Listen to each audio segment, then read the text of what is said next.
What if the mind convinces you that someone you've never met is in love with you? When delusions feel real and emotions become distorted, mental health reveals some of its most haunting mysteries. In this psychological intersection, erotomania and schizophrenia converge, creating a complex landscape that demands deeper understanding and urgent awareness. Erotomania, also known as de Clerambault's syndrome, is a rare delusional disorder in which a person firmly believes that someone, usually of higher status or a public figure, is secretly in love with them. This belief persists despite clear evidence to the contrary and often leads to obsessive behaviors such as repeated messaging, stalking, or attempts to make contact. At its core, erotomania is a disorder of misinterpreted reality driven by emotional needs, loneliness, or unresolved trauma. Schizophrenia, on the other hand, is a severe and chronic mental illness characterized by a breakdown in the relation between thought, emotion, and behavior. It can include hallucinations, disorganized thinking, social withdrawal, and delusions, some of which may be erotomanic in nature. In some cases, erotomania may present as a symptom within the broader context of schizophrenia, particularly in the paranoid subtype.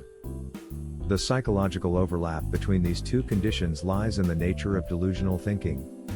While erotomania can exist independently, when it co-occurs with schizophrenia, the delusion often becomes more elaborate and intertwined with other symptoms such as auditory hallucinations or persecutory thoughts.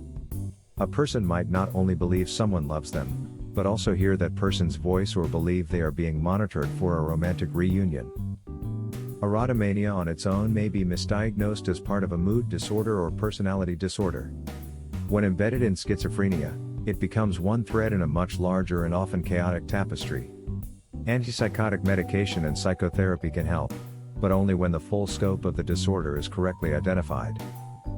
From a clinical standpoint, early recognition is critical. Left untreated, delusions can escalate to behaviors that endanger the individual or others.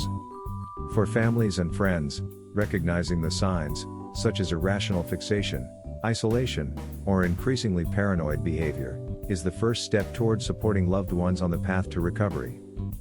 In today's hyperconnected world, where social media blurs boundaries, understanding these disorders is more vital than ever. When admiration turns into obsession, or fantasy replaces reality, mental health intervention is not just helpful, it's essential. Have you ever wondered how the brain can fabricate love stories that never existed?